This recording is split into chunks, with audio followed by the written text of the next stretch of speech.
Bullies slap a black girl, not realizing she's a deadly martial artist. Seconds later, they're begging for mercy. What happens when the quietest person in the room possesses the most dangerous secret? At Lincoln High, where teenage hierarchies rule with the cruelty of ancient kingdoms, Amara Johnson moves through crowded hallways like a ghost. Her oversized hoodie swallows her small frame. Hood pulled low, eyes fixed on scuffed linoleum tiles. Students flow around her like water around a stone, barely acknowledging her presence. She's become invisible by choice, or so they think. The morning bell echoes through corridors painted that institutional green that screams budget cuts and broken dreams.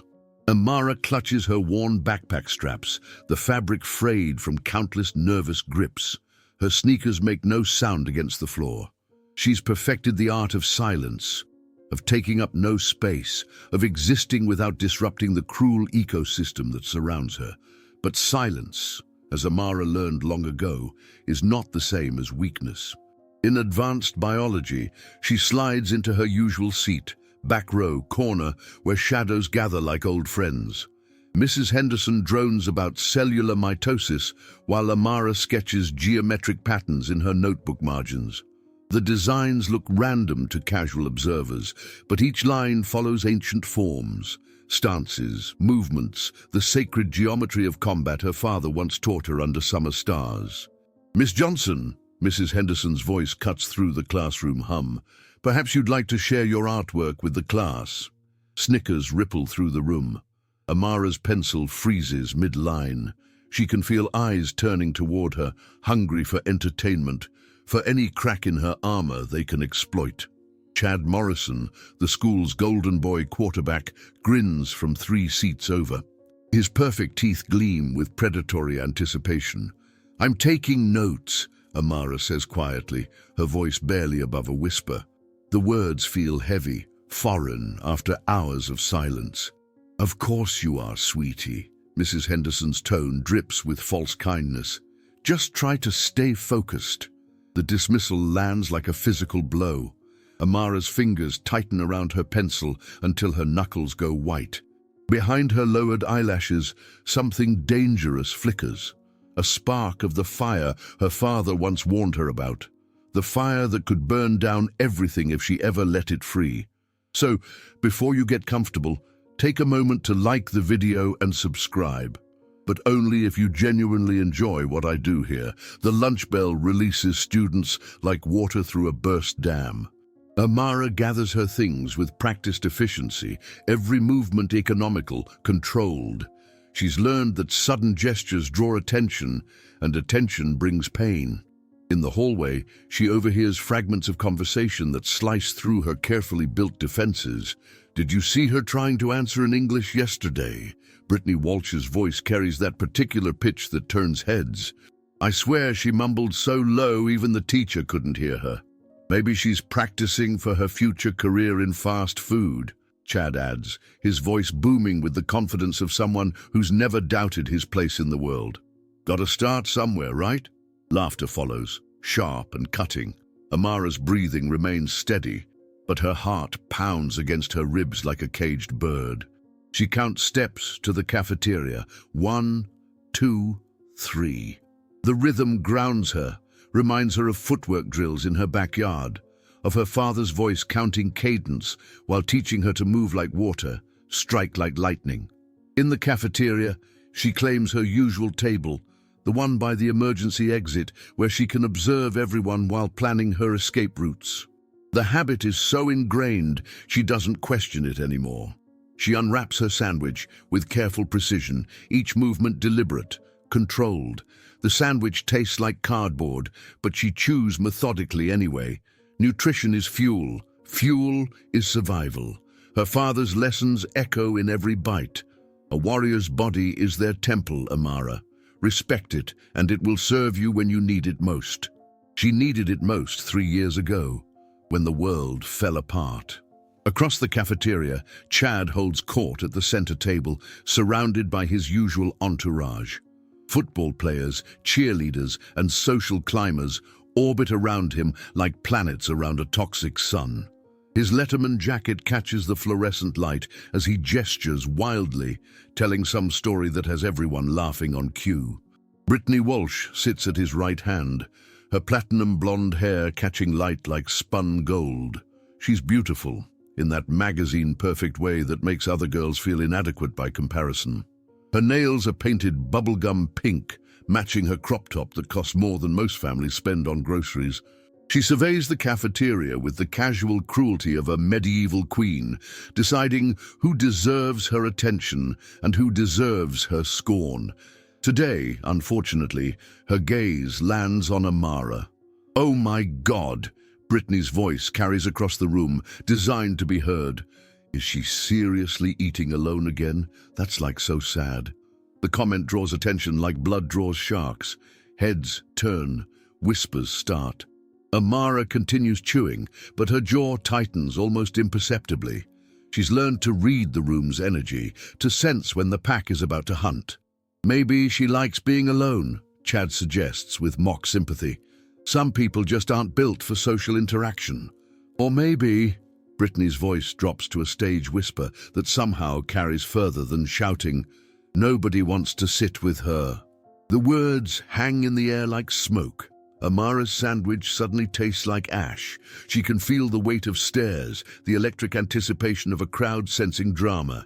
This is how it always starts, with words that seem harmless but carry venom, with observations that cut deeper than any blade. She thinks of her father's teachings about control, about choosing when to engage and when to withdraw. "The wise warrior knows that not every battle needs to be fought," he used to say, "but when the time comes, she fights to win." If essa história te lembrar de algo que viveu, compartilhe sua experiência nos comentários. Ela pode tocar o coração de alguém hoje. The cafeteria buzz returns to normal, but Amara can still feel eyes on her. She finishes her sandwich in mechanical bites, each one a small act of defiance. She will not run. She will not hide. She will simply endure, as she has every day for 3 years. But deep inside, in the place where her father's lessons live, something stirs. A recognition that endurance has limits, that even the strongest dam can only hold back so much pressure before it breaks. Agora respire fundo e prepare-se para uma jornada que pode mudar sua forma de ver o mundo. The bell rings. Students scatter. Amara remains seated for a moment longer, watching the empty cafeteria like a battlefield after the armies have withdrawn. Tomorrow will bring the same trials, the same whispered cruelties, the same tests of her carefully maintained control. She doesn't know it yet, but tomorrow will also bring the moment when 3 years of silence finally finds its voice. The walk home from Lincoln High takes Amara through neighborhoods that tell stories of dreams deferred and promises broken. Cracked sidewalks web outward like lightning frozen in concrete. Chain-link fences guard small yards, where hope struggles to grow alongside dandelions pushing through pavement cracks. Amara's footsteps echo against empty storefronts, their windows covered with plywood and graffiti tags that spell out frustration in languages of anger and abandonment. This part of town doesn't make it into the school district's promotional brochures. Here survival is an art form, and Amara learned from a master. She turns onto Maple Street, where her small house sits behind a fence her father built with his own hands. The wood is weathered now, paint peeling like old scabs, but it still stands strong. Like everything Marcus Johnson touched, it was built to endure. The front door key turns with familiar resistance. Inside, the house holds its breath in afternoon stillness. Sunlight slants through windows, illuminating dust motes that dance like tiny spirits in the golden air. This is where silence feels different, not oppressive like at school, but sacred. This is sanctuary. Amara drops her backpack by the door and walks to the living room mantel, where her father's photograph watches over everything. Marcus Johnson stares back at her with eyes that mirror her own, dark, intelligent, carrying depths that hint at storms weathered and battles won. In the photo, he wears his instructor's uniform, black belt knotted with the precision of someone who understood that discipline begins with the smallest details. "I almost lost it today, Dad," she whispers to the photograph. Her voice sounds strange in the empty house, fragile as butterfly wings. They were talking about me again, in front of everyone. The photograph offers no answers, but Amara doesn't need them. She knows what he would say. She's heard the words 1,000 times, in dreams and memories and moments, when his voice rises from the place in her heart where love and loss intertwine. Control is not about suppressing power, little warrior. It's about choosing when to use it. She was 8 when he first taught her that lesson, standing in their backyard on a summer evening when fireflies blinked like fallen stars. He'd been teaching her basic stances, correcting her form with gentle hands and patient words. "But what if someone hurts me?" she'd asked, her child's voice bright with curiosity. "What if they're bigger and stronger?" Marcus had knelt to her eye level, his massive hands gentle on her small shoulders. "Then you remember, that size means nothing if your opponent doesn't know how to use it. Anger means nothing if it makes you sloppy, and cruelty means nothing if your heart remains pure." Now 15 years old and carrying 3 years of accumulated wounds, Amara struggles to remember the purity he spoke of. Some days, the anger feels so heavy she can barely breathe around it. Other days, like today, the weight of silence presses against her chest like a stone. She walks to the basement door, her hand resting on the worn brass handle. Behind this door lies the dojo her father built in their unfinished basement, a sacred space where he trained students who couldn't afford expensive martial arts schools, where he taught kids from the neighborhood that they already possessed everything they needed to defend themselves and their dignity. The basement air carries the scent of worn mats and old wood, leather and determination. Fluorescent lights flicker to life, illuminating a space that would look humble to outsiders but feels like a cathedral to Amara. Heavy bags hang from reinforced ceiling beams. Mirrors reflect infinite versions of solitude. Training weapons rest in precise arrangements along the walls. Bow staffs, nunchucks, practice swords that Marcus collected over decades of study. Amara changes into her training clothes with ritual precision. Black pants, black shirt, feet bare against the cold concrete floor. She stands before the mirrors and sees her father's reflection, ghosted behind her own. The same straight spine, the same centered stance that speaks of roots planted deep in unshakable ground. She begins with forms, movements that flow like water while carrying the focused power of controlled lightning. Each technique tells a story. This block deflects a haymaker thrown by someone who's never learned real combat. This strike targets pressure points that can drop an opponent twice her size. This throw uses momentum and leverage to turn aggression back on itself. Her body remembers what her mind sometimes forgets. The hours spent down here with Marcus, learning not just to fight, but to understand fighting. The difference between violence and justice, between showing off and protecting what matters, between fear and respect. "Fighting is a conversation," Marcus used to say while watching her practice. "Most people only know how to shout. You're learning to whisper, and whispers can be more devastating than screams." Sweat beads on her forehead as she moves through increasingly complex combinations. Her breathing remains steady, controlled. This is meditation in motion, prayer without words. Here in the basement cathedral her father built, she can remember who she really is beneath the armor of silence she wears at school. The memory hits her mid-technique, stopping her cold in the center of the mat. 3 years ago, the phone call that shattered her world into pieces too small to ever fit back together properly. Marcus had been working late at the community center, teaching a self-defense class for single mothers. The rain that night fell like bullets against the pavement, turning streets into rivers. The drunk driver who ran the red light never saw the crosswalk, never saw the man in the martial arts uniform helping an elderly woman to her car. Amara had been upstairs doing homework when the police knocked on their door. She'd answered expecting to see her father's apologetic smile, maybe carrying takeout as an apology for missing dinner again. Instead, she found two officers whose faces carried the weight of news no one should have to deliver. Their words came through a tunnel of shock and disbelief. Accident, hospital, did everything they could. The world had tilted sideways that night and never quite righted itself again. The funeral filled 3 churches. Students Marcus had taught, parents whose children he'd empowered, community leaders who'd watched him transform lives one lesson at a time. They spoke of his kindness, his wisdom, his ability to see potential in everyone he met. But Amara had barely heard them. She'd sat in the front pew, surrounded by family members who meant well, but couldn't fill the silence her father left behind.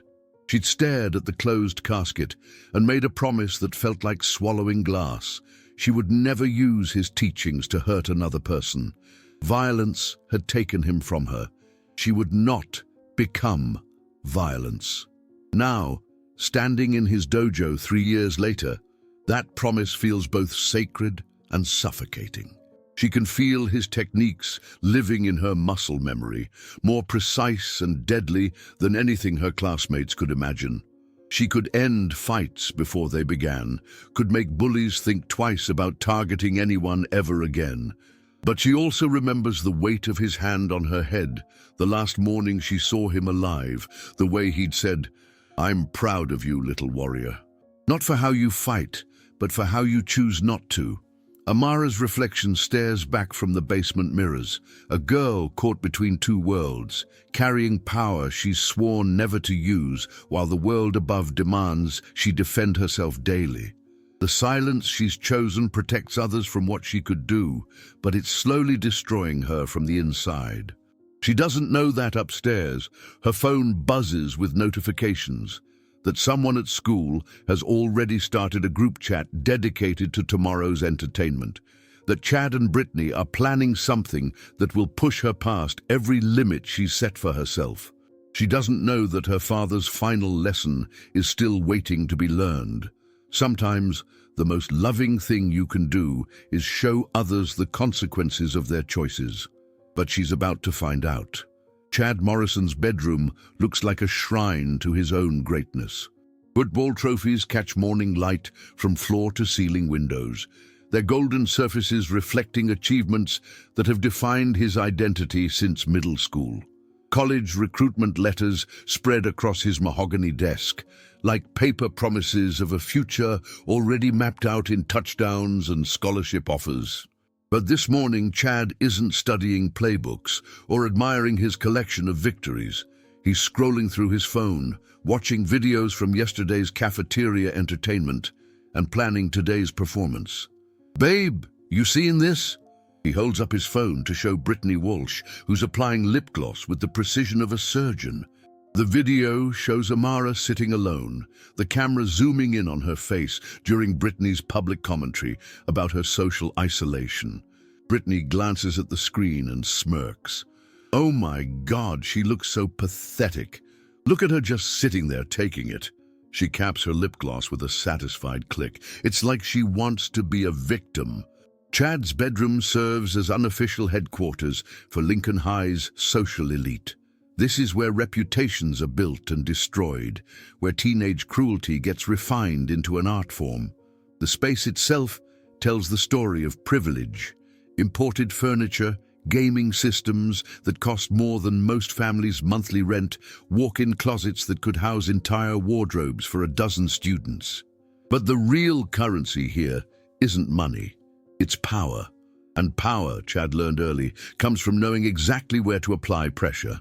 She's been at this school for 3 years, Brittany continues, settling into the leather chair that Chad had imported from Italy. 3 years, and I've never heard her say more than 5 words at a time. It's weird, right? Like, what's she hiding? Chad sets down his phone and studies his girlfriend with the appreciation of someone who's found the perfect partner in crime. Brittany Walsh didn't earn her position as Lincoln High's Queen Bee through kindness or academic achievement. She'd climbed the social ladder with the calculated precision of a chess master, using beauty as her opening move and cruelty as her endgame strategy. Maybe she's just smart enough to know her place, Chad suggests, but his tone carries the edge of someone who's grown bored with easy victories. Remember when Tommy Chen used to sit alone? Now look at him, eating lunch in the library, avoiding everyone. Problem solved itself. The mention of Tommy Chen draws satisfied nods from the other students sprawled around Chad's bedroom. Sarah Martinez, a cheerleader whose parents bought her way onto the squad, laughs while scrolling through her own phone. Tommy learned quick, 1 week of proper motivation and he basically disappeared. Jake Sullivan, Chad's backup quarterback and eager apprentice in the art of social dominance, cracks his knuckles with anticipation. Some people need more convincing than others. Maybe it's time to increase the pressure on our quiet little friend. The conversation flows with the casual efficiency of a military planning session. These aren't impulsive bullies acting out of momentary anger. They're calculated predators who've turned psychological warfare into entertainment, who've learned that the right combination of public humiliation and social isolation can break someone's spirit more effectively than any physical confrontation. Brittany pulls up Instagram on her phone, scrolling through carefully curated photos that present her life as an endless stream of perfection. Designer clothes, exotic vacations, filtered selfies that rack up hundreds of likes from admirers and wannabes. Each image is a weapon in her arsenal, evidence of a life so enviable that others will do anything to gain her approval or avoid her scorn. You know what I noticed? She turns her phone to show the group a photo from last week's football game. She was there, in the stands, just sitting by herself, watching. Brittany zooms in on a figure in the background, Amara, barely visible in her oversized hoodie. Who goes to games alone? It's so sad. Chad leans over to study the image, his quarterback's mind already calculating angles and opportunities. She goes to everything alone. Assemblies, lunch, even walking to classes. It's like she's asking for attention, or begging for someone to put her out of her misery, Jake adds, with the cruel laugh of someone who's never questioned whether his actions have consequences beyond his own amusement. The group's dynamic reveals itself in these moments of collaborative cruelty. Chad provides the strategic thinking and charismatic leadership. Brittany brings the social intelligence and understanding of psychological pressure points. The others offer eager participation and validation, feeding off the energy of belonging to something powerful and feared. They don't see themselves as bullies. In their minds, they're social engineers, maintaining order in the complex ecosystem of high school hierarchies. They're teaching valuable lessons about reality, about knowing one's place, about the natural order of winners and losers that governs adult life. I have an idea, Brittany says, her voice dropping to the conspiratorial whisper that always precedes her most devastating schemes. What if we made it bigger, more public? The room goes quiet, with the focused attention of predators sensing wounded prey. This is the moment they all live for, when Brittany's strategic mind produces ideas that will become legendary among their circle, stories they'll tell years later about the time they completely destroyed someone's social existence. Go on! Chad encourages, settling back in his chair with the satisfied expression of someone who knows he's about to be entertained. Lunch tomorrow? Brittany begins, her perfectly manicured fingers drumming against her phone case. Everyone's got their phones out anyway. What if we gave them something really worth recording? Sarah Martinez looks up from painting her nails. What kind of something? Brittany's smile carries the cold calculation of someone who's learned that the right public humiliation can follow a person for years, shaping how they see themselves long after high school ends. Something that shows everyone exactly what happens when you refuse to participate in normal social interactions, when you act like you're too good for everyone else. The twisted logic reveals itself in her words. In Brittany's worldview, Amara's silence isn't shyness or self-protection. It's arrogance. Her isolation isn't evidence of being targeted. It's proof of antisocial behavior that deserves correction. Her refusal to engage with their taunts isn't wisdom, it's disrespect that requires punishment. She thinks she's mysterious, Chad adds, warming to the theme. Like she's got some secret that makes her special. Maybe it's time to show everyone that there's nothing mysterious about being a loser. Jake Sullivan pounds his fist against his palm, the gesture automatic and thoughtless. I'm in. Whatever we're doing, count me in. We're doing. The others nod agreement, caught up in the collective excitement of planning something that will cement their status as Lincoln High's undisputed rulers. They don't question the ethics of their schemes because they've convinced themselves that they're providing a valuable service, teaching social lessons that will help their targets navigate the real world.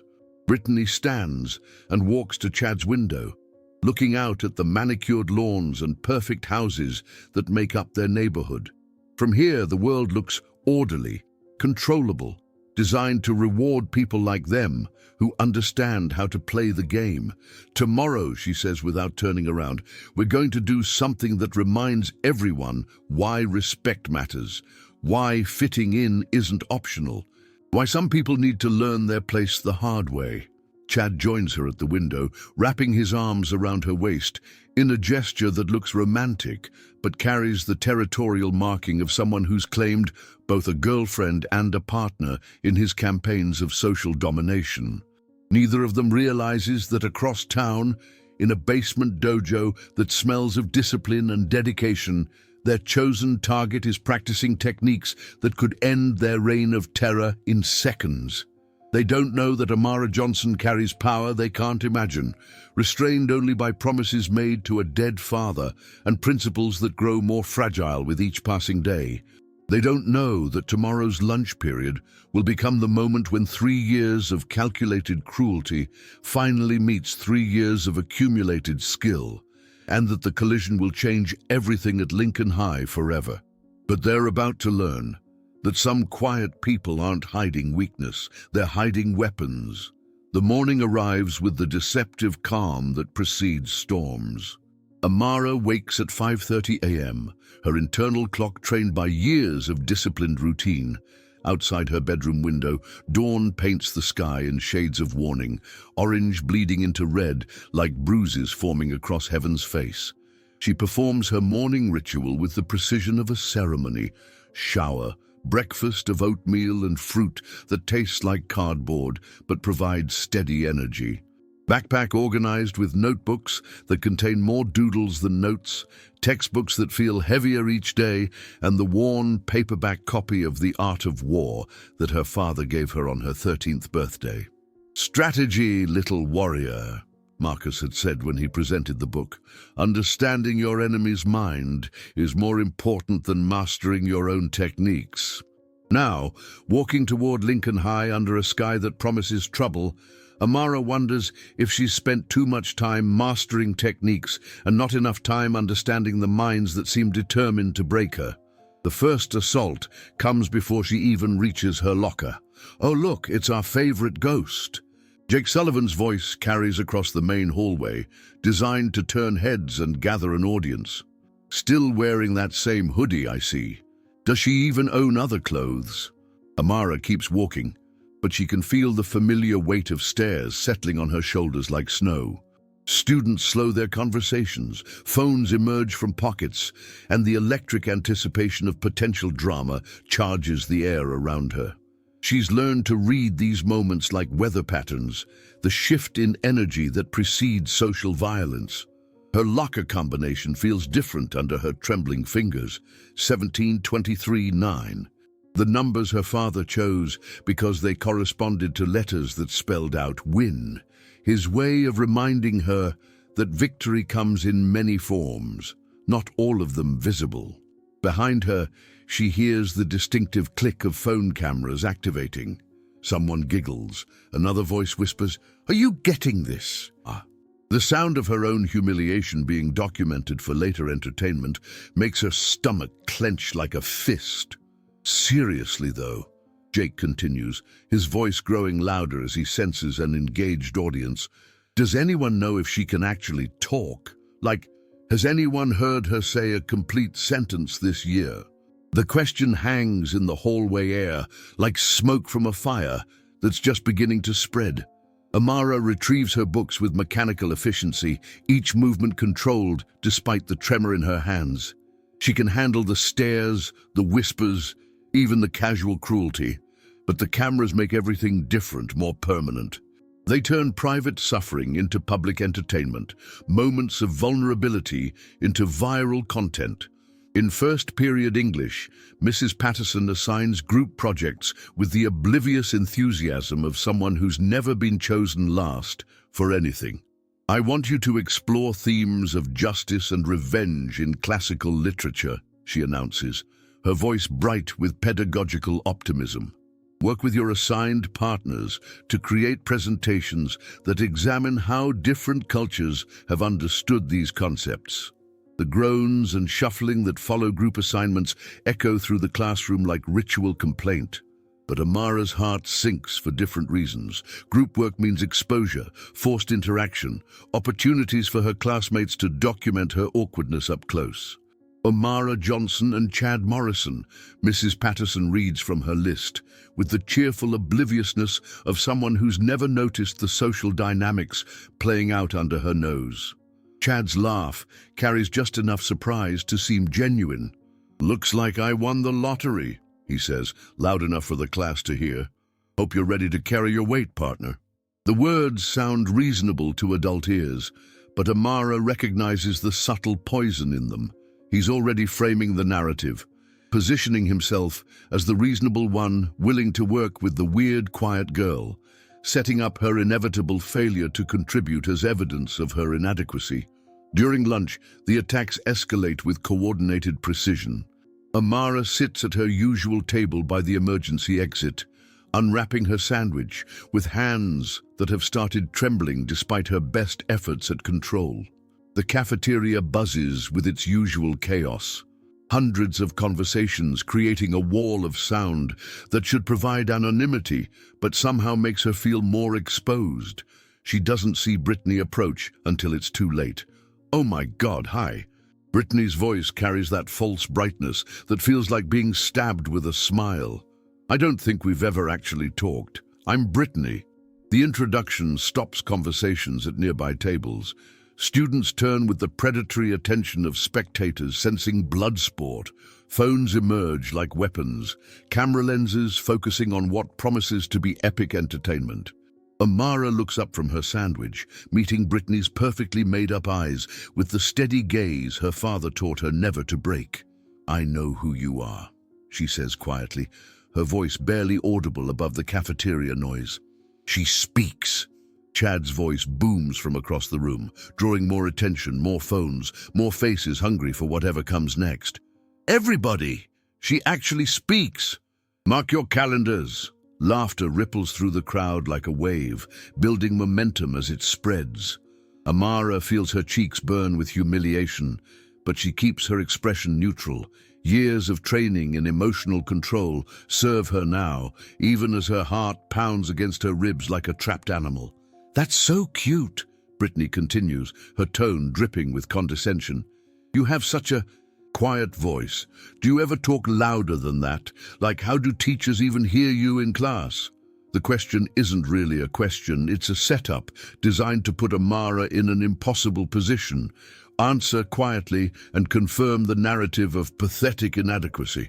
Answer loudly and become a spectacle, a performing monkey entertaining the crowd. Amara takes a bite of her sandwich instead of responding, chewing with deliberate calm, while phones record her every micro-expression. She can feel the crowd's disappointment at her refusal to engage, their hunger for drama left temporarily unfed. But Brittany isn't finished. "I was just thinking," she continues, settling uninvited into the chair across from Amara, "and maybe you'd like to sit with us sometime. I mean, eating alone every day must get so lonely." The offer sounds generous to any adult who might overhear, but Amara recognizes it as a trap. Except, and she becomes their entertainment, a pet they can humiliate for sport. Decline, and she confirms their narrative that she thinks she's too good for normal social interaction. "I'm fine here," Amara says, her voice steady despite the chaos in her chest. "See?" Brittany turns to address the growing crowd of spectators. She doesn't want friends. She likes being alone. It's like she thinks she's better than everyone else. The twist is masterful. Taking Amara's self-protection and reframing it as arrogance, her silence as judgment, her solitude as superiority. The crowd murmurs agreement, buying into the narrative that transforms victim into villain with surgical precision. Jake Sullivan appears beside Brittany's chair, his presence adding physical intimidation to psychological pressure. "Maybe she's got social anxiety or something," he suggests with mock concern. "That's a real condition, you know. Maybe she needs professional help." The suggestion carries the kind of teenage cruelty that masquerades as helpfulness while delivering maximum damage. Now, Amara isn't just antisocial, she's mentally unstable, someone whose behavior stems from psychological deficiency rather than personal choice. Is that it? Brittany leans forward with the focused intensity of a predator sensing weakness. "Do you have anxiety? Is that why you never talk to anyone?" The question hangs in the air like a blade. Around them, the cafeteria has gone quiet enough that conversations at distant tables pause to listen. Phones point toward their table like artillery pieces, ready to capture whatever moment of breakdown or humiliation comes next. Amara sets down her sandwich and looks directly into Brittany's eyes. For just a moment, something flickers behind her careful mask. A glimpse of the fire her father warned her about, the power she spent 3 years containing. "I talk when I have something worth saying," she replies, her voice carrying just enough edge to make Brittany's confident smile falter for a microsecond. The response draws surprised murmurs from the crowd. It's the most assertive thing anyone has heard from Amara in years, and it shifts the dynamic just enough to make the power balance wobble. But Chad appears before the moment can develop further, sliding into the chair beside Brittany with the casual confidence of someone arriving to reclaim his territory. "Everything cool here?" he asks, though his tone suggests he's hoping the answer is no. "Just checking on my English partner. We've got that project to work on, right?" The reminder of their forced partnership lands like a threat disguised as small talk. Amara realizes that this isn't random harassment.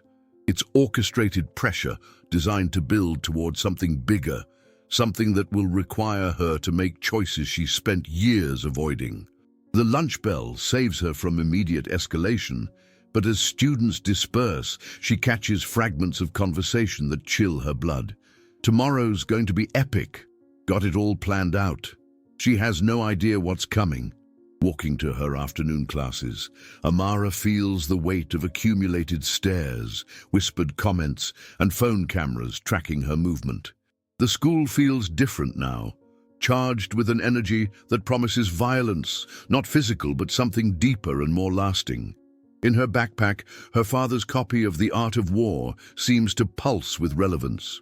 Tonight, she'll read it again, searching for wisdom about battles she never wanted to fight.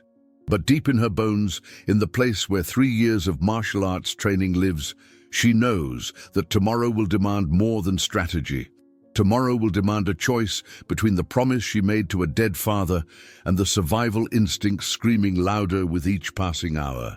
The next morning arrives like a verdict. Amara wakes with her father's voice echoing in her dreams. "Sometimes, little warrior, the most dangerous weapon is the one nobody sees coming."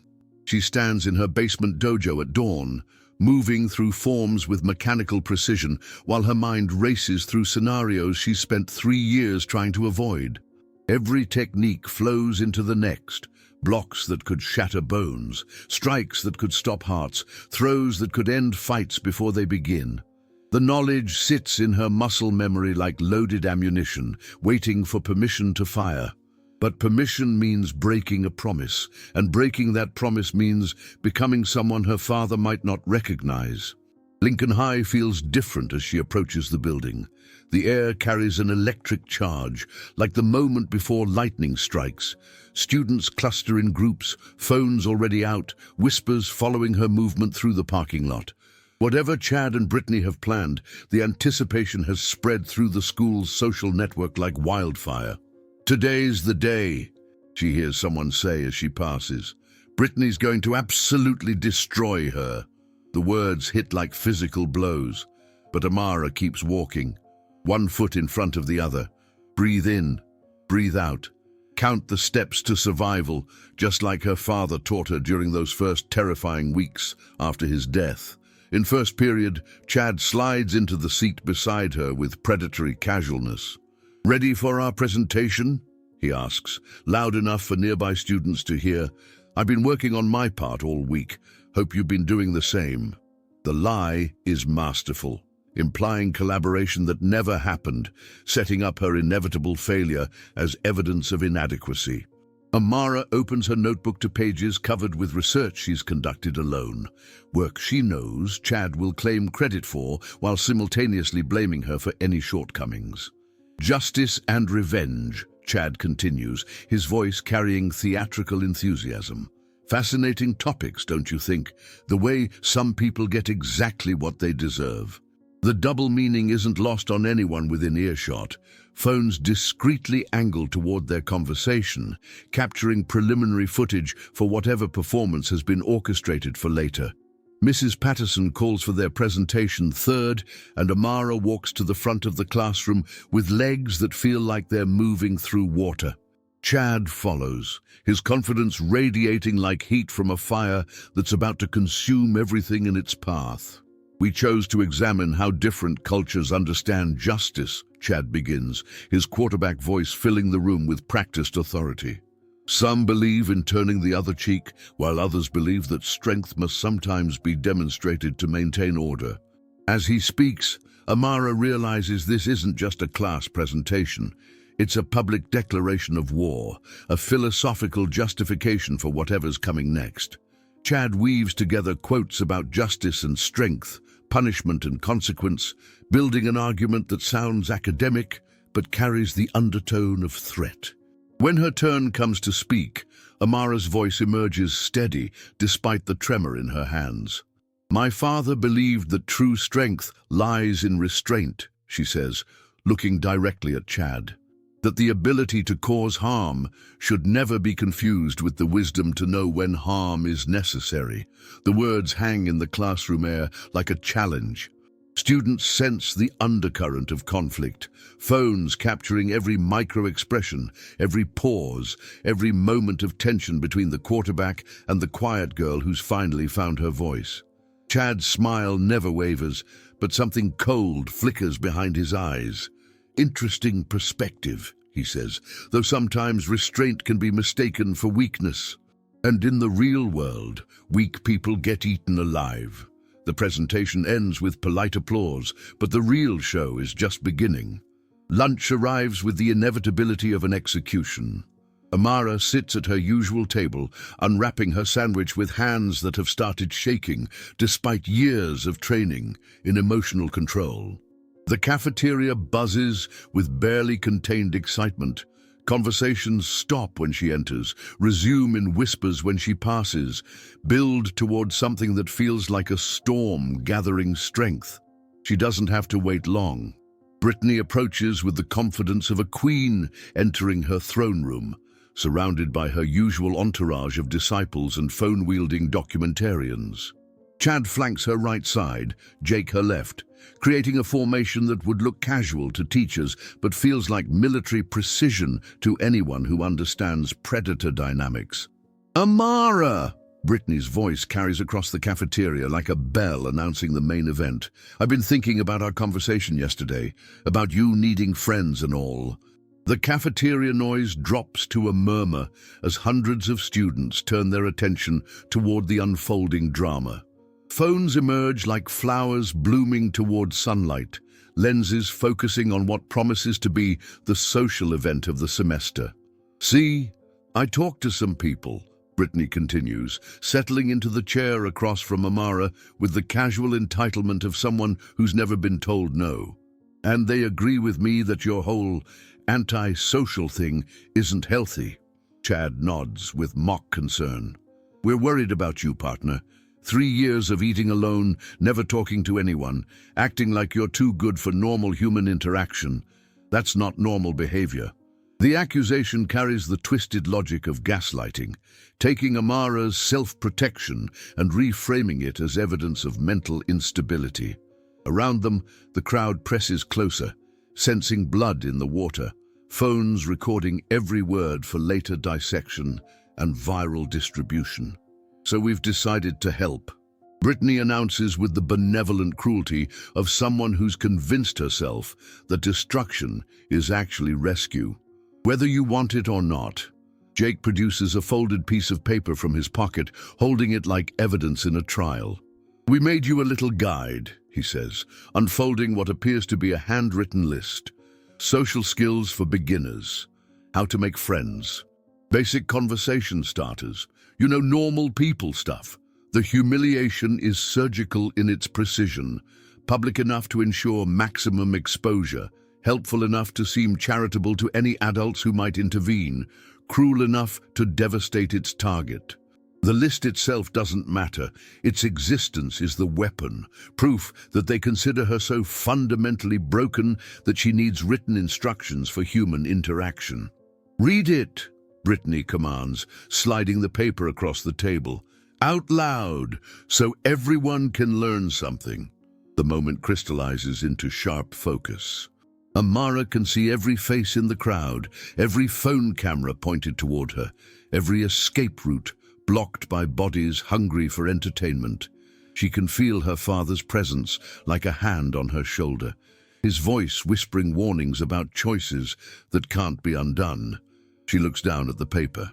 The social skills guide is exactly what she expected, a list of humiliating suggestions disguised as helpful advice.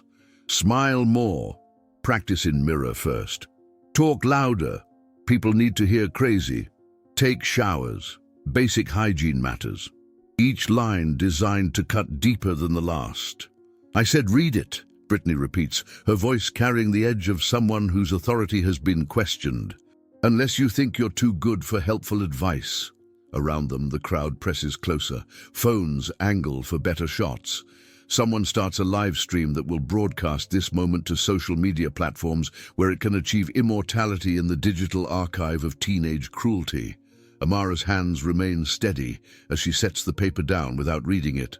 No, she says, her voice quiet but carrying clearly in the expectant silence. The refusal hits the crowd like an electric shock. Murmurs ripple outward, surprise, anticipation, hunger for whatever comes next. Brittany's perfect composure cracks just enough to reveal the fury beneath her manufactured concern. Excuse me? Brittany leans forward, her voice dropping to the dangerous whisper that has preceded some of her most devastating social assassinations. Did you just say no to me? Chad shifts in his chair, recognizing the moment when psychological pressure needs physical reinforcement. I think what Brittany's trying to say is that this isn't really optional. You need help, and we're offering it. Refusing makes you look even weirder than you already are.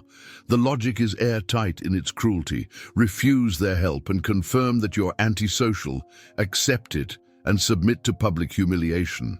Either choice feeds their narrative while providing content for the phones that continue recording every moment. But Amara has spent 3 years studying more than just martial arts. She's learned to read people the way her father read opponents, understanding that true battles are won in the mind before they're fought with hands. I don't need your help, she says, standing slowly from her chair. The movement is controlled, deliberate, carrying the centered balance her father drilled into her through thousands of repetitions. And I don't need your friendship. The words land like physical blows. Around them, the crowd inhales collectively, sensing that something fundamental has shifted. This isn't the quiet, passive victim they've grown accustomed to tormenting. This is someone who's found her voice and chosen to use it. Brittany's mask slips completely. The beneficent concern vanishes, replaced by the raw hatred of someone whose authority has been publicly challenged. She stands as well, her chair scraping against the floor like nails on glass. "You know what?" Brittany's voice carries through the cafeteria with crystalline clarity. "I was trying to be nice, but maybe you need a different kind of lesson about respect." The threat hangs in the air like smoke from a fired gun. The crowd holds its breath, phones steady in trembling hands, everyone sensing that they're about to witness something that will become Lincoln High legend. That's when Brittany draws back her perfectly manicured hand and slaps Amara across the face with the sharp crack of bone meeting flesh. The sound echoes through the cafeteria like a gunshot. For a heartbeat, time stops. Amara's head snaps to the side from the impact, her cheek blazing with pain and humiliation. The crowd gasps. Phones capture the moment from a dozen angles. Brittany smiles with the satisfaction of someone who's just delivered the perfect lesson about power and consequence.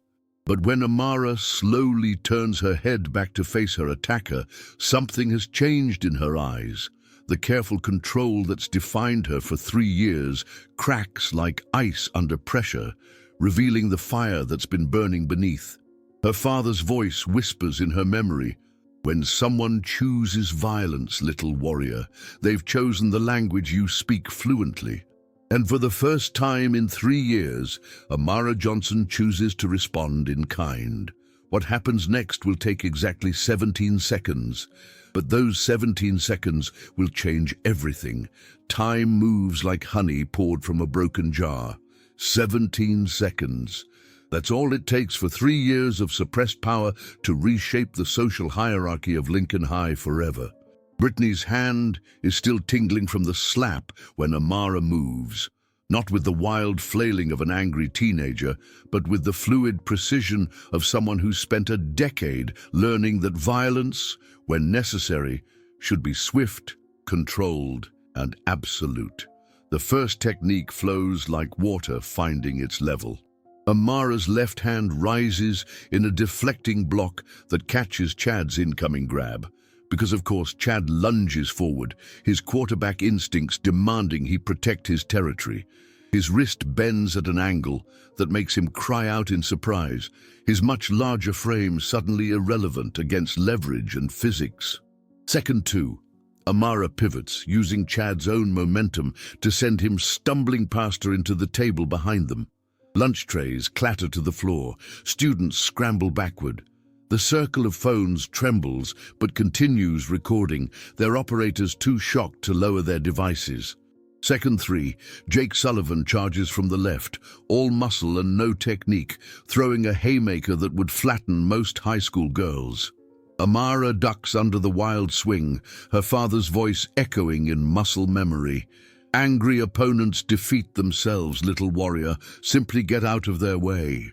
Second 4, as Jake's punch sails harmlessly overhead, Amara rises with an uppercut that's perfectly placed, perfectly controlled. Not enough force to break his jaw, but sufficient to snap his head back and send him reeling into the crowd of spectators. Second 5, Brittany, finally processing that her perfect plan has disintegrated into chaos, lunges forward with nails extended like claws, aiming for Amara's face with the desperate fury of someone whose worldview is crumbling in real time. Seconds 6 through 8. Amara catches Brittany's wrist mid-swipe, pivots and executes a textbook hip throw that sends the queen bee flying through the air with balletic grace. Brittany lands hard on her back against the cafeteria floor, her designer outfit now decorated with mystery meat from an overturned lunch tray. Second 9, Chad, recovered from his initial stumble, charges again with the bull-headed determination that's made him successful on football fields. This time, Amara doesn't dodge. She steps into his charge, catches his outstretched arms, and uses his own forward momentum to flip him over her shoulder in a perfect ippon throw that would make Olympic judokas weep with appreciation. Second 10. Chad hits the floor with the wet sound of 200 pounds of entitled teenager meeting unforgiving linoleum. The impact knocks the wind from his lungs and the arrogance from his expression. Seconds 11 through 13.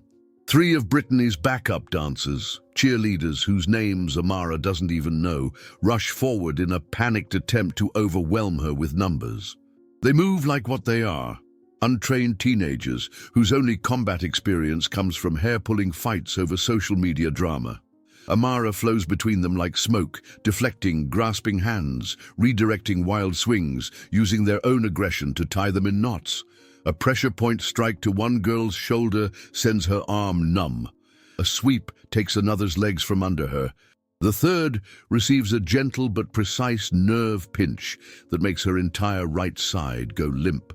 Second 14. The cafeteria has gone completely silent, except for the sounds of teenagers groaning on the floor and the electronic chirping of phones broadcasting this moment to the digital universe.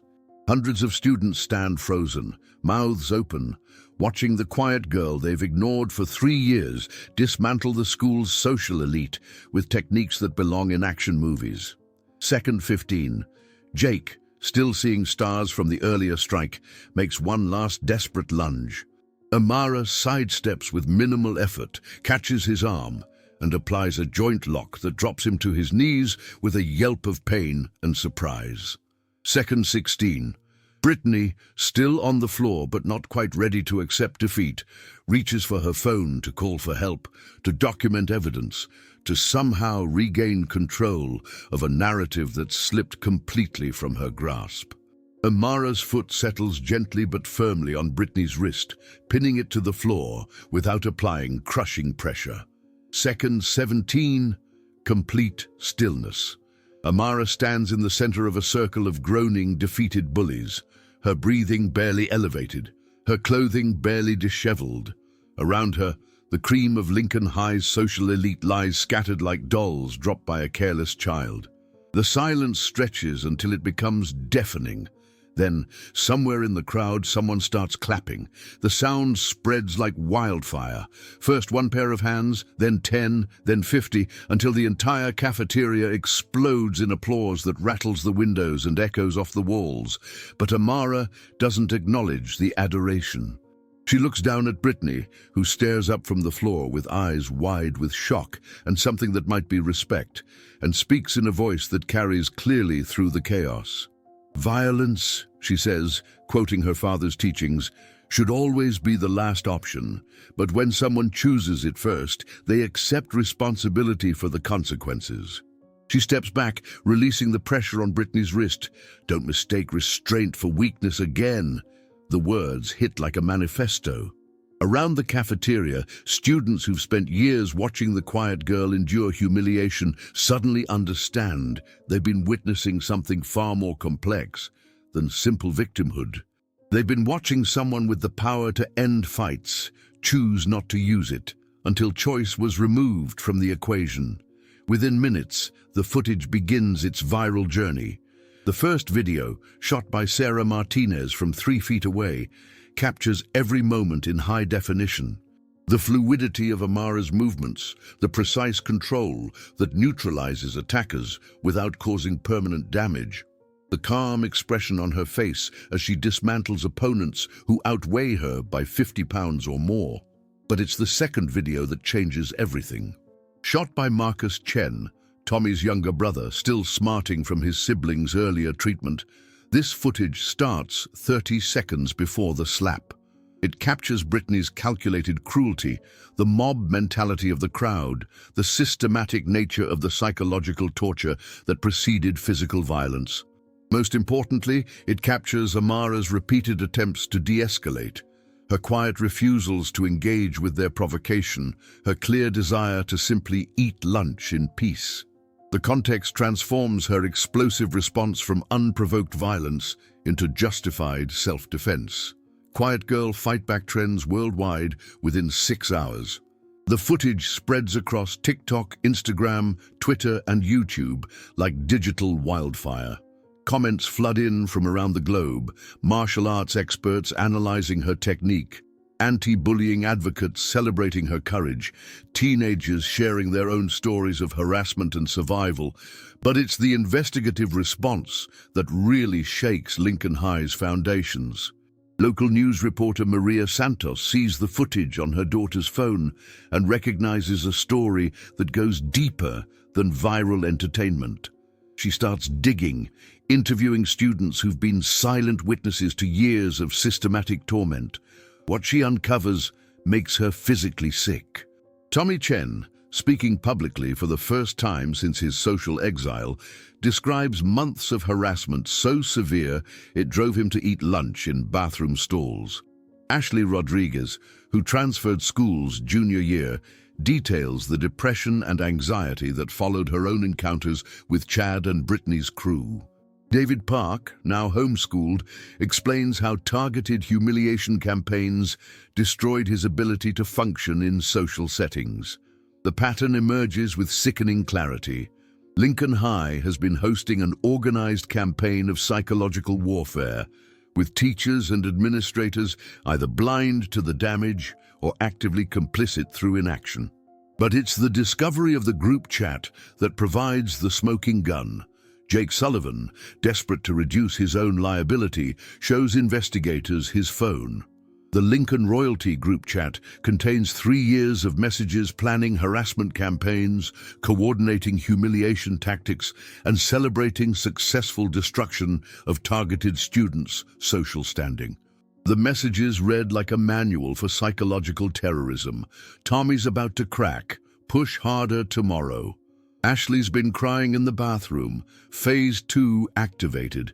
Amara project needs new approach. Too resistant to standard pressure.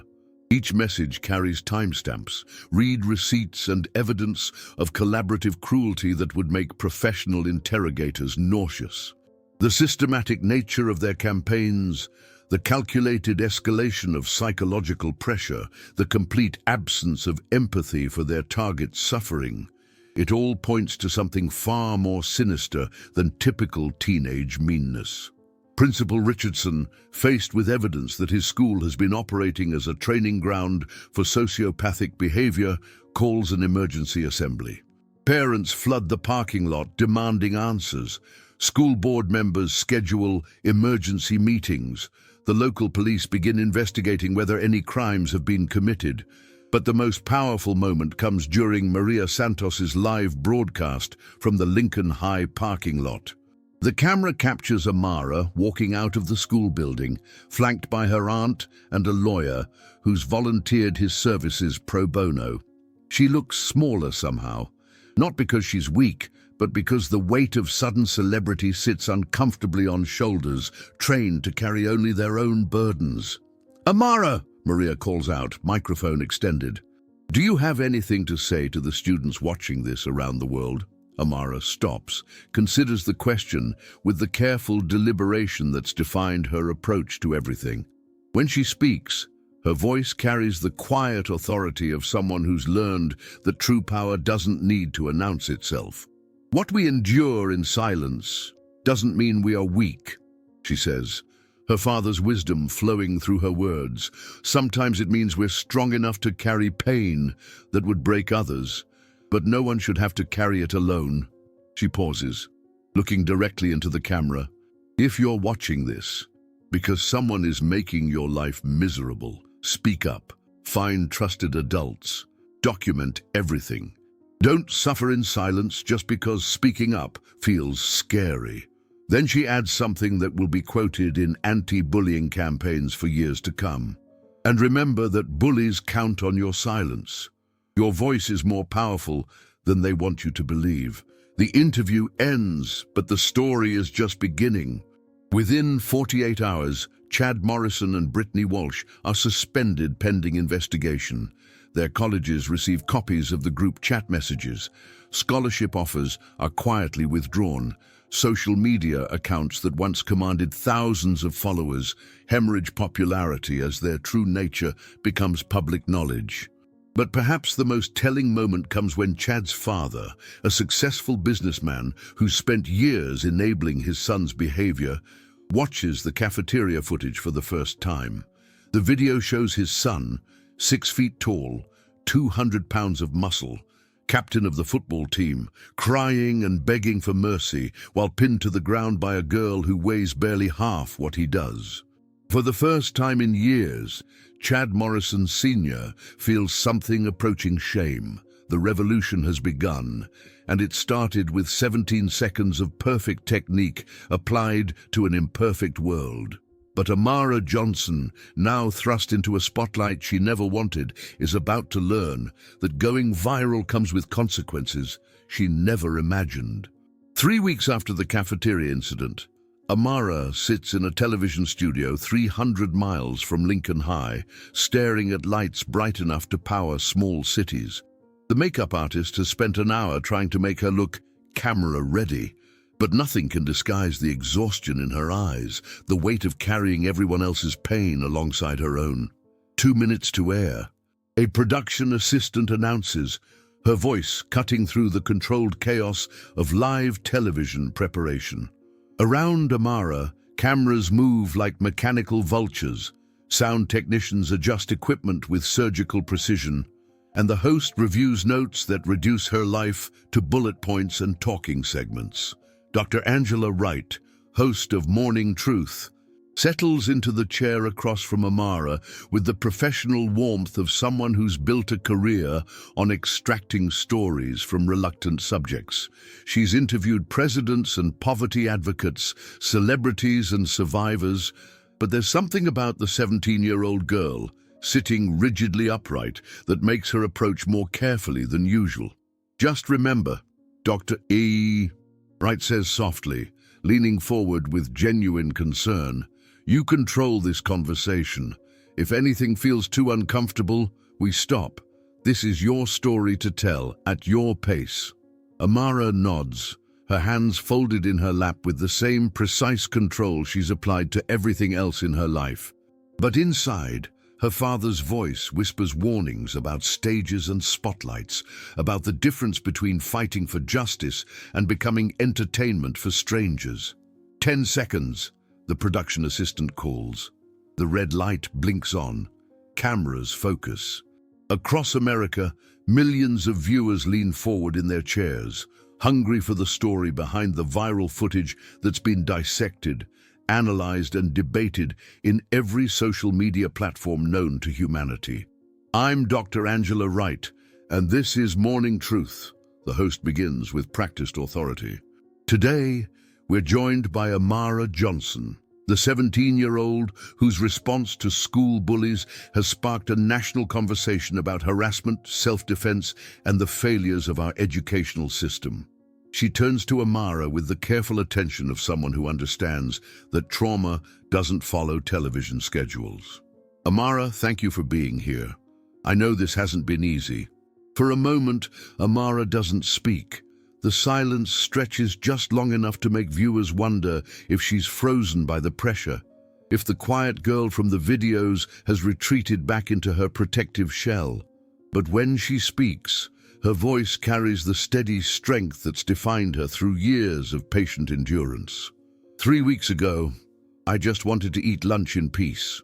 She begins, her words measured and deliberate. I never wanted to be famous. I never wanted to hurt anyone. I just wanted to survive high school without becoming someone my father wouldn't recognize. The mention of her father opens a door she's kept carefully closed since Marcus's death. Dr. Wright, sensing the significance, leans forward with the instincts of someone who's learned that the most important stories often hide in the spaces between words. Tell us about your father, she says gently.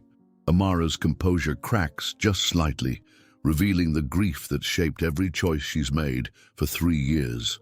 Marcus Johnson was a martial arts instructor who believed that violence should always be the last option.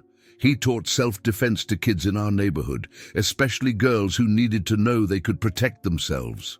She pauses, gathering strength from memories that still feel too precious to share with strangers.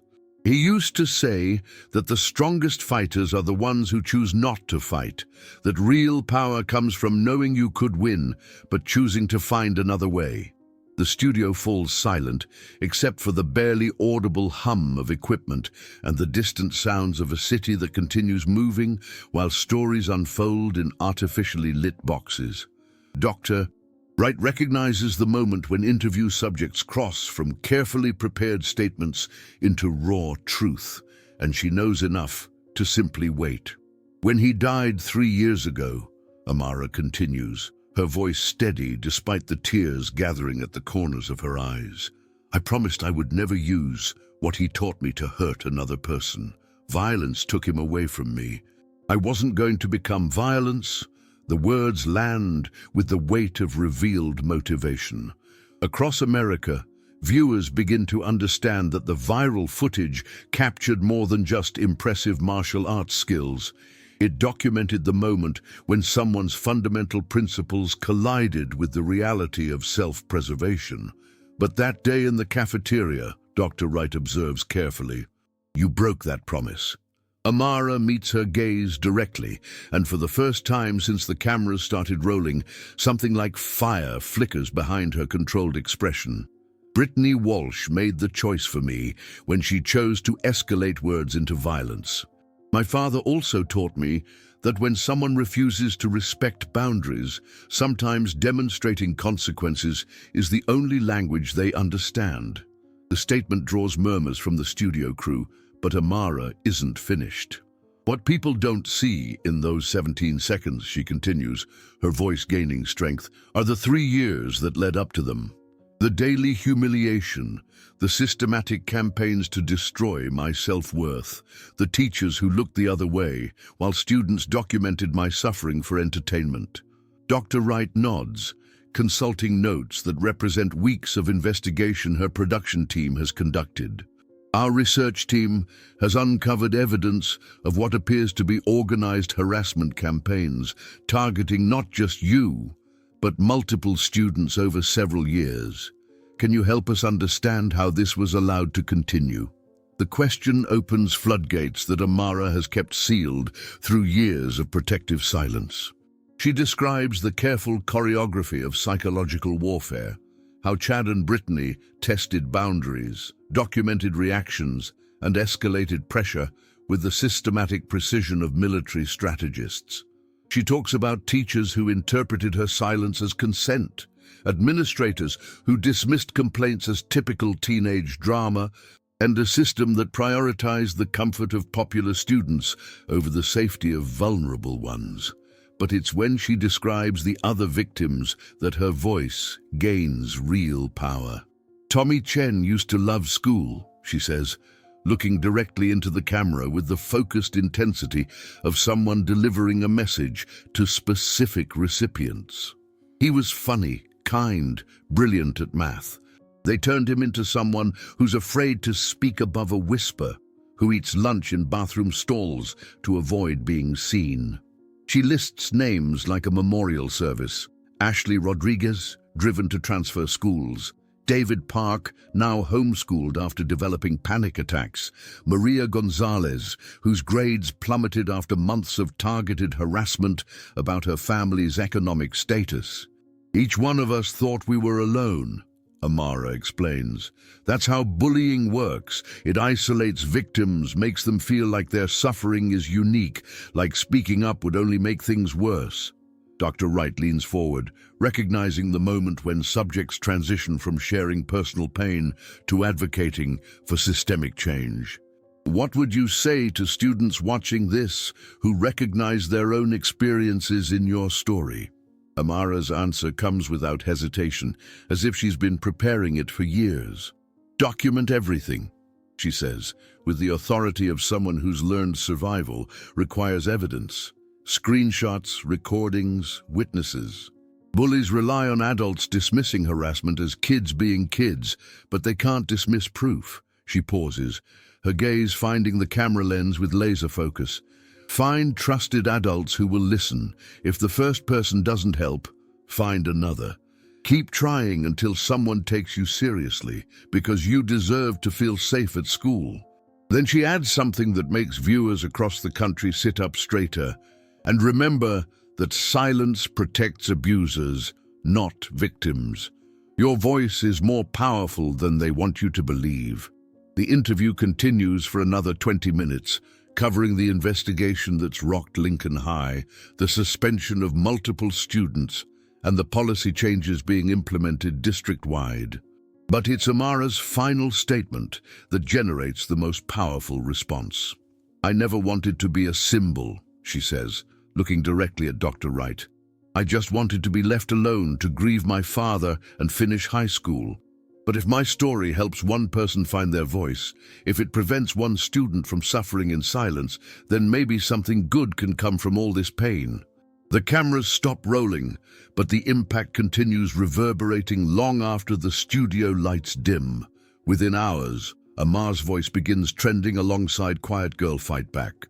The hashtag fills with stories from survivors across the globe, students sharing their own experiences with systematic harassment, parents demanding accountability from schools, educators posting resources for recognizing and addressing bullying.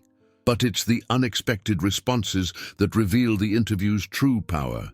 A sophomore from Oregon posts a video of herself reporting harassment to her principal, citing Amara's advice about documentation and persistence.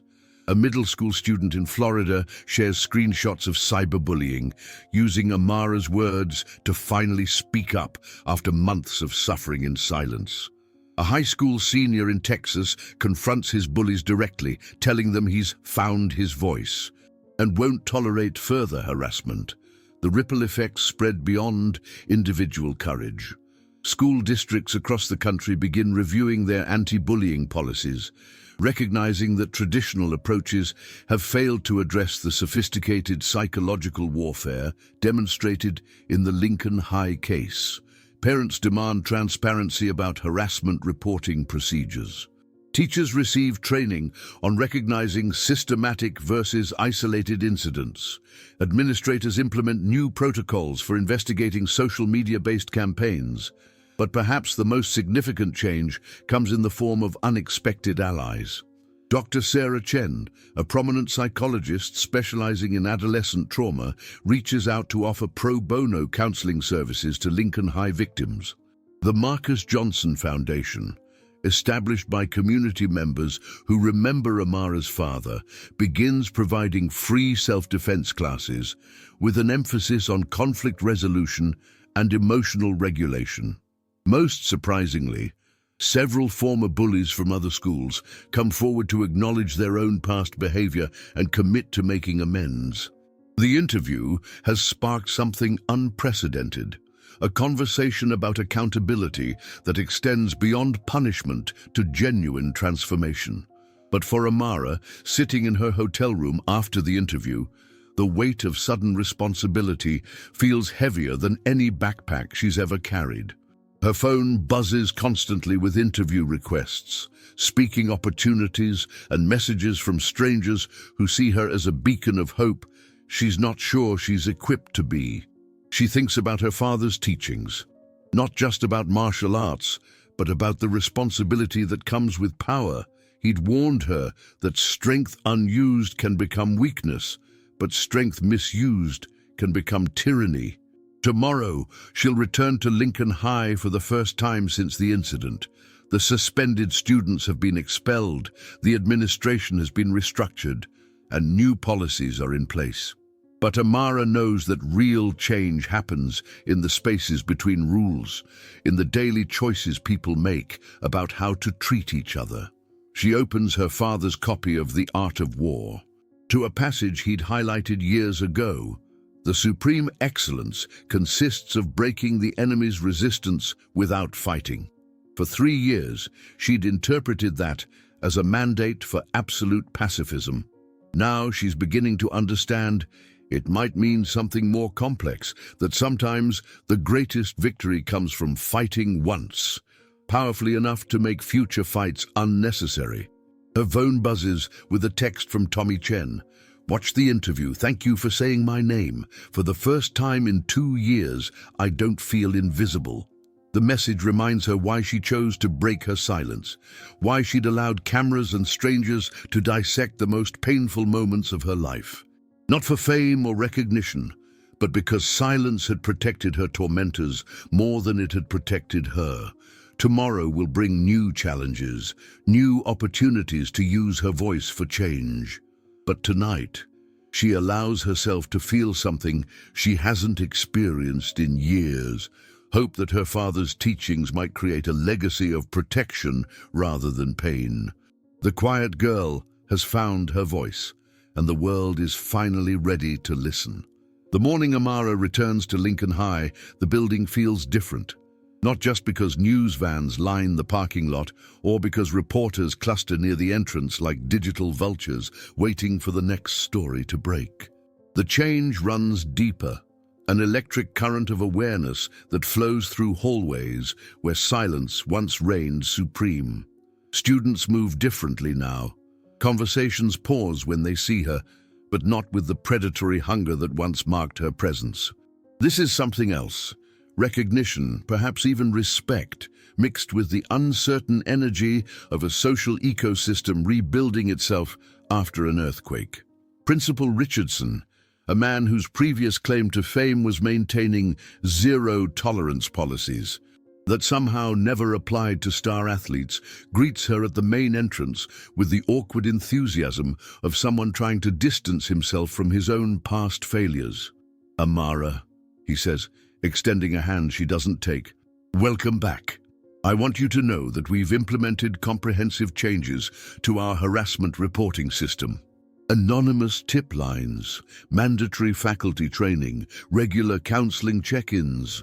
She listens to his rehearsed speech about transformation and accountability, recognizing the political theater of an administrator whose job depends on convincing the world that systematic failure was actually isolated oversight. His words carry the hollow ring of damage control rather than genuine commitment to change. "Where were these systems 3 years ago?" she asks quietly, her voice carrying just enough edge to make him fumble his prepared talking points. Richardson's face flushes with the discomfort of someone confronting consequences he'd rather avoid. We're focused on moving forward, creating a better environment for all students." Amara studies him with the patient assessment her father taught her to apply to potential opponents.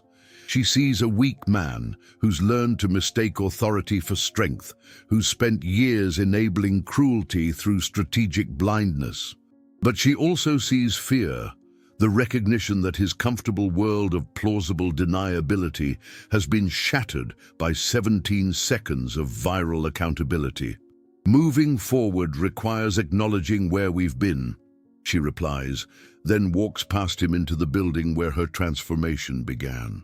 The hallways tell their own story of change. Anti-bullying posters cover walls that once displayed nothing but sports achievements and academic awards. Security cameras blink from corners previously shrouded in convenient shadows. Most tellingly, groups of students who once clustered in exclusive circles now include faces that would have been systematically excluded just weeks earlier. But it's the absence that speaks loudest. Chad Morrison's locker stands empty, his name removed from the quarterback wall of fame like a pharaoh erased from ancient records.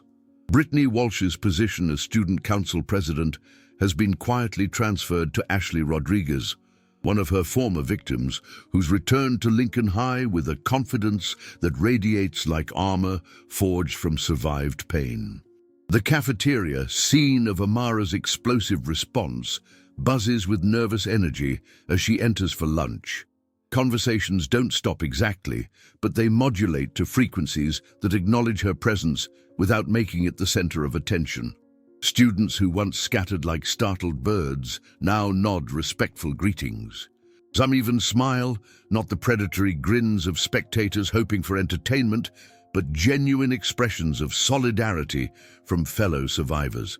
Tommy Chen sits at a table near the center of the room, surrounded by friends who treat his presence as natural rather than charitable. When he sees Amara, he raises his hand in a small wave that carries the weight of shared understanding. For the first time in years, he's not hiding. She claims her usual table by the emergency exit, but now the isolation feels chosen rather than imposed. Students approach throughout the lunch period, not to gawk or provoke, but to share their own stories of harassment survived, voices found, boundaries established. Maria Gonzalez, whose family's economic struggles had made her a target for classist cruelty, sits down uninvited with the confidence of someone who's learned that vulnerability shared becomes strength multiplied. "I wanted to thank you," Maria says, unwrapping a sandwich with hands that no longer shake in social situations. "Not for the fighting, but for the speaking up, for showing us that silence doesn't protect us, it protects them." The conversation flows with the easy rhythm of recognition between warriors who fought similar battles on different fronts. Maria describes her own journey from victim to advocate, how watching Amara's interview gave her courage to report harassment that had driven her grades down and her anxiety up. "My counselor says trauma isn't something you get over," Maria continues, her voice steady despite the heavy topic. "It's something you integrate, something that becomes part of your strength instead of just your pain." The wisdom sounds familiar, echoing lessons Marcus had taught about transforming wounds into weapons, about finding power in the places where life has tested you most severely. Amara realizes that her father's teachings extend far beyond martial arts. They're blueprints for surviving any battle that requires you to stand up when falling down feels easier. As the lunch period winds down, an unexpected visitor appears at their table. Jake Sullivan stands awkwardly beside their seats, his usual swagger replaced by something that might be humility. The massive boy who once charged her like a linebacker now can't quite meet her eyes, his hands fidgeting with nervous energy that speaks to sleepless nights and uncomfortable realizations. Jake's voice cracks slightly, the smooth confidence that once marked his participation in harassment campaigns now nowhere to be found. "I wanted to apologize for everything. Not just that day in the cafeteria, but all of it. 3 years of being a complete piece of being terrible." The apology hangs in the air, like morning mist, fragile and uncertain, but carrying the weight of genuine remorse. Amara studies his face with the same careful attention she'd once applied to defensive positions, looking for signs of manipulation or performance. What she sees instead is something more complex, a young man confronting the reality of damage he'd helped create, wrestling with the uncomfortable truth that his entertainment had been someone else's torture. "I don't expect forgiveness," Jake continues, his words tumbling out with the desperate honesty of someone who's realized that popularity built on cruelty was never worth the cost. I needed you to know that I see it now. How wrong it was, how much we hurt people just because we could." Amara considers his words, weighing them against years of accumulated pain and the fresh memory of his fist sailing toward her face. Forgiveness feels too large, too immediate for wounds still healing. But acknowledgement, recognition that harm was done and responsibility accepted, might be a beginning. "Thank you for saying that," she replies carefully, "for recognizing that what happened wasn't just kids being kids or harmless fun. It was systematic cruelty, and it damaged real people." Jake nods, his relief palpable despite the absence of absolution. "I'm transferring schools next semester, starting over somewhere that doesn't know who I used to be. Maybe I can learn to be someone better." After he leaves, Maria turns to Amara with curiosity. "Do you believe him? That he's really changed?" The question touches something deeper than individual assessment, the broader challenge of distinguishing genuine transformation from performative remorse, the difficulty of rebuilding trust after systematic betrayal. "I believe he's sorry," Amara says slowly, working through thoughts that feel too complex for simple answers. Whether that translates to lasting change depends on choices he makes when no one's watching, when being better requires more effort than just saying the right words. The conversation continues as they walk to afternoon classes, exploring questions that extend far beyond high school hallways. How do communities heal after systematic harm? What does accountability look like beyond punishment? How do you rebuild social structures that protect rather than consume the vulnerable? In advanced biology, the same classroom where her silence once marked her as different, Amara finds herself participating in discussions with a voice that carries new authority. Not the artificial confidence of performed popularity, but the genuine strength of someone who's tested their principles against pressure and emerged with integrity intact. Mrs. Henderson, the teacher who once dismissed her notebook sketches, now seeks her input with the respect reserved for students whose perspectives have been earned through experience rather than simply inherited through privilege. Miss Johnson, she says during a discussion about adaptation and survival, you've become something of an expert on resilience. What do you think enables some organisms to thrive under pressure while others struggle to survive? The question opens space for Amara to share insights that transcend biology textbooks. She talks about the difference between strength that breaks under pressure and strength that bends without snapping, about adaptation strategies that preserve core identity while adjusting surface behaviors, about the importance of support systems and the danger of isolation. Her classmates listen with attention that feels different from the voyeuristic curiosity that once followed her movement through social spaces. This is the focused engagement of people recognizing wisdom that might apply to their own challenges, their own struggles with pressure and identity, and the complex social ecosystems that shape adolescent life. After school, Amara makes a pilgrimage that's become routine since her return to Lincoln High. She walks through the neighborhoods that separate her school from her home, but now the journey carries different energy. Students who once avoided her presence now walk alongside her, turning her solitary commute into informal support group meetings. Today, the group includes Tommy Chen, Maria Gonzalez, and 3 other students whose names had appeared in the group chat as targets for harassment campaigns. They move together with the easy solidarity of veterans who've survived the same war, sharing stories and strategies with the natural rhythm of mutual support. At her house, Amara leads them to the basement dojo where her transformation began. The space that once served as her private sanctuary now opens to welcome others who need to learn that they carry power they never knew existed. My father built this place to teach neighborhood kids that they already possessed everything they needed to defend themselves. She explains, gesturing toward the mirrors and mats that have absorbed years of sweat and determination. Not just physically, but emotionally, mentally, spiritually. She begins teaching them basic techniques, not the devastating combinations that she'd used to neutralize trained opponents, but fundamental principles of balance, breathing, and boundary setting that translate to conflicts far beyond physical confrontation. Fighting is communication, she says, echoing Marcus's words while guiding Tommy through basic defensive positions. Most people only know how to shout. We're learning to speak clearly, calmly, and with enough authority that others listen the first time. As the informal class progresses, Amara realizes that her father's legacy is finally finding the expression he'd always intended. Not weapons training for violent confrontation, but confidence building for peaceful resolution.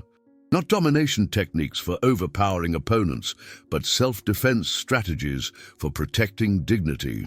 The students leave with homework assignments that have nothing to do with martial arts and everything to do with martial principles. Practice speaking up in one small situation each day. Document moments when they successfully establish boundaries. Identify trusted adults who can provide support during difficult conversations. That evening, Amara sits in her father's chair reading his copy of The Art of War, while dinner grows cold on the kitchen table. The book falls open to a passage she's never noticed before, marked with Marcus's careful handwriting in the margins. Those skilled in war subdue the enemy's army without battle. They capture the enemy's cities without laying siege to them. They overthrow the enemy's kingdom without lengthy campaigns. Beside the passage, her father had written, "True victory means your enemies choose to become your allies." The words hit like revelation, reframing everything she's experienced since that moment in the cafeteria when 17 seconds of controlled violence created space for years of constructive dialogue. Her father hadn't been teaching her to fight. He'd been teaching her to win without fighting, to transform conflicts into conversations, to turn predators into protectors through the application of principles rather than pressure. Her phone buzzes with a text message that crystallizes the moment perfectly. It's from Ashley Rodriguez, the former student council president who'd returned to Lincoln High to reclaim leadership from those who'd driven her away. Student council meeting tomorrow. We're planning a peer mediation program based on conflict resolution principles, interested in helping design the curriculum. Amara smiles, recognizing the invitation as evidence that her father's teachings have begun spreading through the school's social ecosystem like seeds finding fertile ground. The quiet girl who once ate lunch alone is being asked to help design systems that prevent other students from experiencing the isolation that nearly broke her. She types her response, "I'd be honored." Outside her window, the sun sets over neighborhoods where children play in yards their parents once considered too dangerous for unsupervised exploration. The changes extend beyond school policies and peer mediation programs to fundamental shifts in how communities understand their responsibility to protect rather than ignore vulnerable members. The Marcus Johnson Foundation has grown beyond self-defense classes to include mentorship programs, conflict resolution workshops, and support networks for students navigating the complex social pressures of adolescence. Other communities have started similar initiatives, recognizing that preventing systematic harassment requires more than punishing perpetrators. It requires teaching everyone to recognize their role in creating cultures of respect rather than cultures of cruelty. Amara's phone buzzes again, this time with a message from Dr. Wright's production team. Follow-up interview scheduled for next month. Congress is considering federal anti-bullying legislation inspired by your story. Interested in testifying? The invitation to influence policy at the national level feels surreal, but Amara recognizes it as the natural extension of lessons that began in a basement dojo with a father who believed that individual transformation could spark social change. She sets down the phone and returns to her father's book. But now the ancient strategies feel less like military tactics and more like blueprints for building the kind of world Marcus had envisioned, where strength protects rather than dominates, where voices speak truth rather than silence, where communities choose healing over harm. Tomorrow will bring new challenges, new opportunities to apply principles learned through pain to problems that extend far beyond Lincoln High's hallways. But tonight, Amara allows herself to feel something that's been absent from her life since her father's death. Pride in becoming the person he'd hoped she could be. The quiet girl found her voice not through violence, but through the courage to use 17 seconds of controlled force to create space for years of constructive dialogue. She'd learned that true strength isn't measured by the damage you can inflict, but by the healing you can inspire. In the end, what we endure in silence doesn't mean we are weak. Sometimes it means we're gathering strength for the moment when our voice will matter most, when speaking up can transform not just our own lives, but the lives of everyone still suffering in silence. Amara Johnson had found her voice, and the world would never be the same.